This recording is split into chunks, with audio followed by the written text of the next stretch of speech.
ଆକାଶବାଣୀ।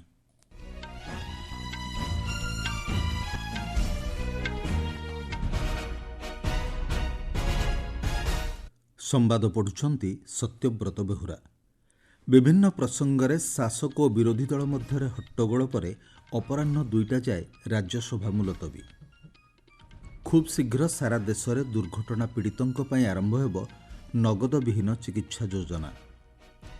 ରାଜସ୍ଥାନରେ ମୁଖ୍ୟମନ୍ତ୍ରୀଙ୍କ କାର୍କେଡ୍ ଓ ଘରୋଇ କାର୍ ମଧ୍ୟରେ ମୁହାଁମୁହିଁ ଧକ୍କା, ଜଣେ ଟ୍ରାଫିକ୍ ପୋଲିସ ସବ୍ଇନ୍ସପେକ୍ଟର ମୃତ।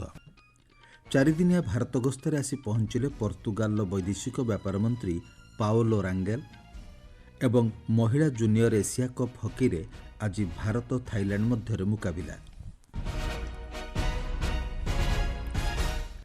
ବିଭିନ୍ନ ପ୍ରସଙ୍ଗରେ ଶାସକ ଓ ବିରୋଧୀ ଦଳ ମଧ୍ୟରେ ହଟ୍ଟଗୋଳ ପରେ ରାଜ୍ୟସଭାକୁ ଅପରାହ୍ନ 2ଟା ପର୍ଯ୍ୟନ୍ତ ମୁଲତବୀ ରଖାଯାଇଛି। ଆଜି ସକାଳେ ଗୃହ ଆରମ୍ଭ ହେବା ପରେ ଅଧ୍ୟକ୍ଷ ଜଗଦୀପ ଧଙ୍କଡ଼ ବିରୋଧୀ ଦଳ ପକ୍ଷରୁ ଆଗତ ମୁଲତବୀ ନୋଟିସକୁ ପ୍ରତ୍ୟାଖ୍ୟାନ କରିଥିଲେ। ଏହାକୁ ବିରୋଧ କରି ବିରୋଧୀ ଦଳମାନେ ଗୃହରେ ସ୍ଲୋଗାନ ଦେଇଥିଲେ। ଗୃହର ନେତା ଜେପି ନଡ୍ଡା କହିଥିଲେ, ଗ୍ରହଣୀୟତା ସମ୍ପର୍କରେ ଅଧ୍ୟକ୍ଷଙ୍କୁ ପ୍ରଶ୍ନ କରାଯାଇପାରିବ ନାହିଁ ଏବଂ ଅଧ୍ୟକ୍ଷଙ୍କ ରାୟ ଉପରେ ପ୍ରଶ୍ନ କିମ୍ବା ସମାଲୋଚନା କରାଯାଇପାରିବ ନାହିଁ। ଏକ ସାମ୍ବାଦିକ ସମ୍ମିଳନୀ କରି ଅଧ୍ୟକ୍ଷଙ୍କୁ ପ୍ରଶ୍ନ କରିଥିବାରୁ ବିରୋଧୀ ଦଳ ନେତା ମଲ୍ଲିକାର୍ଜୁନ ଖଡ଼ଗେଙ୍କୁ ସେ ସମାଲୋଚନା କରିବା ସହ ଏହା ନିନ୍ଦନୀୟ ବୋଲି କହିଥିଲେ। ଏହାକୁ ସେ ଗୃହ ଓ ଅଧ୍ୟକ୍ଷଙ୍କ ଅବମାନନା ବୋଲି କହିଥିଲେ। କଂଗ୍ରେସ ଦଳ ଅଧ୍ୟକ୍ଷ ପଦକୁ ଅପମାନିତ କରିବାକୁ ଚେଷ୍ଟା କରୁଛି ବୋଲି ସେ ଅଭିଯୋଗ କରିଥିଲେ। କଂଗ୍ରେସ ଦଳର ଅଫିସିଆଲ ସୋସିଆଲ ମିଡିଆ ହ୍ୟାଣ୍ଡେଲ ପକ୍ଷରୁ ଅଧ୍ୟକ୍ଷଙ୍କ ଉପରେ ଅପମାନଜନକ ପୋଷ୍ଟ କରାଯାଇଥିବା ନେଇ ଶ୍ରୀ ନଡ୍ଡା ତୀବ୍ର ଆପତ୍ତି ଉଠାଇଥିଲେ। ସଂସଦୀୟ କାର୍ଯ୍ୟ ପ୍ରତି କଂଗ୍ରେସର କୌଣସି ସମ୍ମାନ ନାହିଁ ଏବଂ କଂଗ୍ରେସ ନେତା ଓ ଆମେରିକୀୟ ବ୍ୟବସାୟୀ ଜର୍ଜ ସୋରସ୍ଙ୍କ ମଧ୍ୟରେ ଥିବା ସମ୍ପର୍କରୁ ଧ୍ୟାନ ହଟାଇବାକୁ ଏସବୁ କରାଯାଉଛି ବୋଲି ଶ୍ରୀ ନଡ୍ଡା ଅଭିଯୋଗ କରିଥିଲେ। ବିରୋଧୀ ସଦସ୍ୟଙ୍କ ଆଚରଣକୁ ନେଇ ସେ ମଧ୍ୟ ନିନ୍ଦା ପ୍ରସ୍ତାବ ଆଗତ କରିଥିଲେ। ଅନ୍ୟପକ୍ଷରେ ବିରୋଧୀ ଦଳ ନେତା ମଲ୍ଲିକାର୍ଜୁନ ଖଡ଼ଗେ ଅଭିଯୋଗ କରିଥିଲେ ଯେ ଟ୍ରେଜେରୀ ବେଞ୍ଚ ଗୃହର ଦୃଷ୍ଟି ହଟାଇବାକୁ ଚେଷ୍ଟା କରୁଛନ୍ତି। ଶାସକ ଓ ବିରୋଧୀ ଦଳ ମଧ୍ୟରେ ଆରୋପ ଓ ପ୍ରତ୍ୟାରୋପ ଜାରି ରହିବାରୁ ଅଧ୍ୟକ୍ଷ ଗୃହକୁ ଅପରାହ୍ନ 2ଟା ପର୍ଯ୍ୟନ୍ତ ମୁଲତବୀ ରଖିଛନ୍ତି। ଏକ ପ୍ରମୁଖ ଭାରତୀୟ ବ୍ୟବସାୟୀ ଗୋଷ୍ଠୀ ବିରୋଧରେ ଲାଞ୍ଚ ଅଭିଯୋଗକୁ ନେଇ ବିରୋଧୀ ଦଳ ସାଂସଦମାନେ ଆଜି ସଂସଦ ପରିସରରେ ବିକ୍ଷୋଭ ପ୍ରଦର୍ଶନ କରିଛନ୍ତି। ଏହି ଘଟଣାର ତଦନ୍ତ ପାଇଁ ଏକ ଯୁଗ୍ମ ସଂସଦୀୟ କମିଟି ଗଠନ କରିବା ଲାଗି ସେମାନେ ଦାବି କରିଛନ୍ତି। ବିକ୍ଷୋଭରେ କଂଗ୍ରେସ, ବାମପନ୍ଥୀ ଓ ଅନ୍ୟ ଦଳଗୁଡ଼ିକ ସାମିଲ ହୋଇଥିଲେ। ଖୁବ୍ ଶୀଘ୍ର ସାରା ଦେଶରେ ଦୁର୍ଘଟଣା ପୀଡ଼ିତଙ୍କ ନଗଦବିହୀନ ଚିକିତ୍ସା ଯୋଜନା ଆରମ୍ଭ କରାଯିବ। କେନ୍ଦ୍ର ସଡ଼କ ପରିବହନ ଓ ରାଜପଥ ମନ୍ତ୍ରୀ ନୀତିନ ଗଡ଼କରୀ ଆଜି ଲୋକସଭାରେ ପ୍ରଶ୍ନକାଳରେ ଏହା କହିଛନ୍ତି। 6ଟି ରାଜ୍ୟରେ ପ୍ରଚଳିତ ଏହି ଯୋଜନା ଖୁବ୍ ଶୀଘ୍ର ଉତ୍ତରପ୍ରଦେଶ ଏବଂ ପରେ ଦେଶର ବାକି ଅଞ୍ଚଳରେ ଆରମ୍ଭ କରାଯିବ ବୋଲି ସେ କହିଛନ୍ତି। ଏହି ଯୋଜନା ଦ୍ୱାରା ସଡ଼କ ଦୁର୍ଘଟଣାର ଶିକାର ହୋଇଥିବା ବ୍ୟକ୍ତିମାନେ ହସ୍ପିଟାଲରେ 1.5 ଲକ୍ଷ ଟଙ୍କା ପର୍ଯ୍ୟନ୍ତ ନଗଦବିହୀନ ଚିକିତ୍ସା ପାଇପାରିବେ। ରାଜପଥରେ ବୃଦ୍ଧି ପାଉଥିବା ଦୁର୍ଘଟଣାକୁ ନେଇ ଉଦ୍ବେଗ ପ୍ରକାଶ କରି ମନ୍ତ୍ରୀ ପ୍ରତ୍ୟେକ ଜିଲ୍ଲାରେ ଦୁର୍ଘଟଣା ନିବାରଣ କମିଟି ଗଠନ କରି ଏଭଳି ସଡ଼କ ଦୁର୍ଘଟଣାର କାରଣ ଖୋଜିବା ପାଇଁ ସଦସ୍ୟମାନଙ୍କୁ ଅନୁରୋଧ କରିଛନ୍ତି। ଉତ୍ତରପ୍ରଦେଶ, ତାମିଲନାଡୁ, ମହାରାଷ୍ଟ୍ର ଓ ମଧ୍ୟପ୍ରଦେଶରେ ସର୍ବାଧିକ ସଡ଼କ ଦୁର୍ଘଟଣା ଘଟୁଛି। ସହରଗୁଡ଼ିକ ମଧ୍ୟରେ ଦିଲ୍ଲୀ, ବେଙ୍ଗାଲୁରୁ ଏବଂ ଜୟପୁରରେ ସର୍ବାଧିକ ଦୁର୍ଘଟଣା ଘଟୁଥିବା ସେ କହିଛନ୍ତି।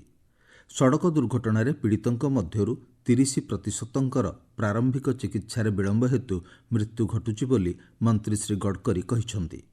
ସେ କହିଛନ୍ତି, ନଗଦବିହୀନ ଚିକିତ୍ସା ଯୋଜନାରେ 6ଟି ରାଜ୍ୟରେ 2100 ଲୋକଙ୍କ ଜୀବନ ରକ୍ଷା କରାଯାଇପାରିଛି।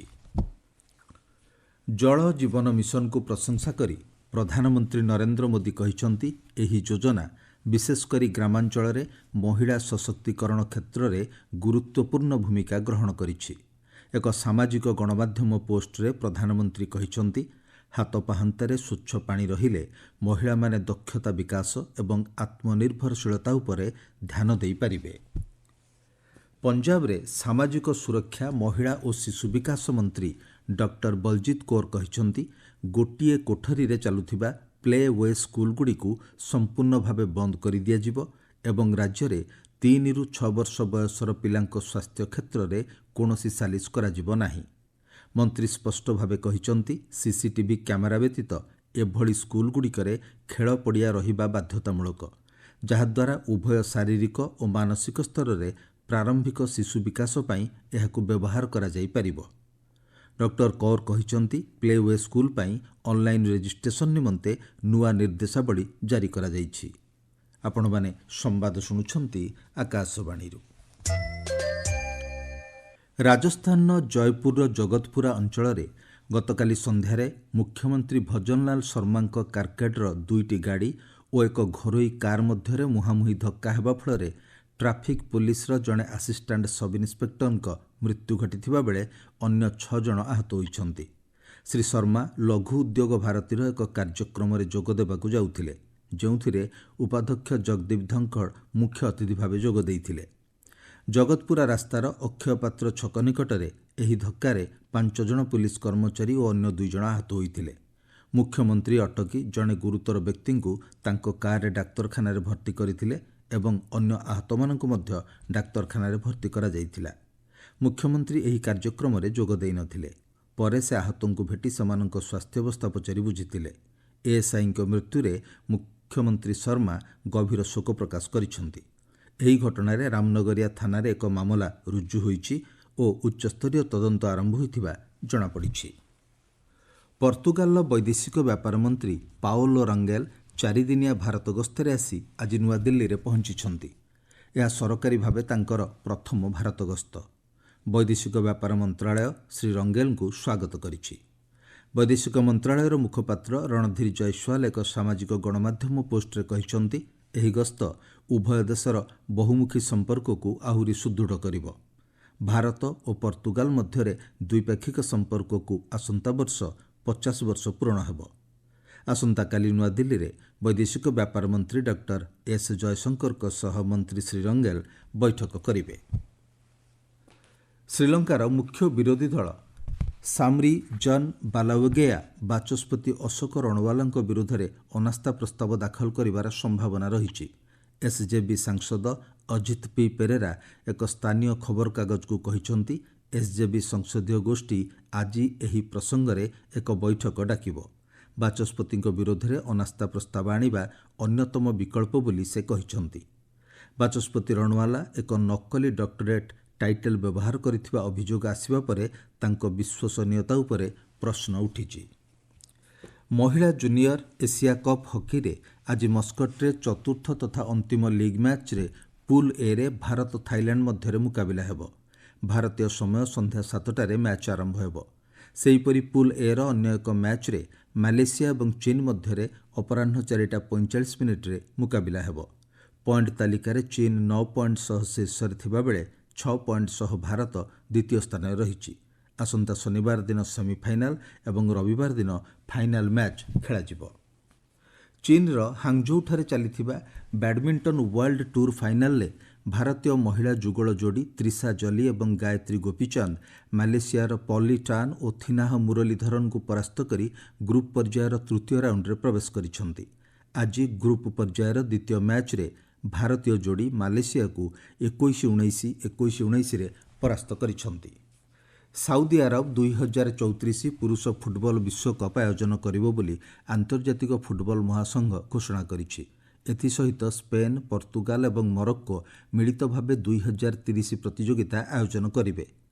ଆଭାସୀ ଜରିଆରେ ଅନୁଷ୍ଠିତ ବୈଠକରେ ଫିଫାର ସମସ୍ତ 211ଟି ସଦସ୍ୟ ଦେଶର ପ୍ରତିନିଧି ଭୋଟ ଗ୍ରହଣରେ ଅଂଶଗ୍ରହଣ କରିଥିଲେ। ବିଶ୍ୱକପ୍ର 100 ବର୍ଷ ପୂର୍ତ୍ତି ଅବସରରେ 2030 ପ୍ରତିଯୋଗିତାରେ 3ଟି ମ୍ୟାଚ୍ ଆର୍ଜେଣ୍ଟିନା, ପାରାଗୁଏ ଏବଂ ଉରୁଗୁଏରେ ଅନୁଷ୍ଠିତ ହେବ ବୋଲି ଜଣାପଡ଼ିଛି। ମୁଖ୍ୟ ସମ୍ବାଦ ପୁଣିଥରେ।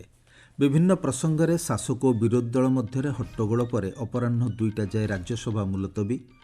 ଖୁବ୍ ଶୀଘ୍ର ସାରା ଦେଶରେ ଦୁର୍ଘଟଣା ପୀଡ଼ିତଙ୍କ ପାଇଁ ଆରମ୍ଭ ହେବ ନଗଦ ବିହୀନ ଚିକିତ୍ସା ଯୋଜନା। ରାଜସ୍ଥାନରେ ମୁଖ୍ୟମନ୍ତ୍ରୀ କାର୍କେଡ୍ ଓ ଘରୋଇ କାର୍ ମଧ୍ୟରେ ମୁହାଁମୁହିଁ ଧକ୍କା, ଜଣେ ଟ୍ରାଫିକ୍ ପୋଲିସ ସବ୍ ଇନ୍ସପେକ୍ଟର ମୃତ। 4 ଦିନିଆ ଭାରତ ଗସ୍ତରେ ଆସି ପହଞ୍ଚିଲେ ପର୍ତ୍ତୁଗାଲର ବୈଦେଶିକ ବ୍ୟାପାର ମନ୍ତ୍ରୀ ପାଓଲୋ ରାଙ୍ଗେଲ ଏବଂ ମହିଳା ଜୁନିୟର ଏସିଆ କପ୍ ହକିରେ ଆଜି ଭାରତ ଓ ଥାଇଲ୍ୟାଣ୍ଡ ମଧ୍ୟରେ ମୁକାବିଲା। ସମ୍ବାଦ ଶେଷ ହେଲା।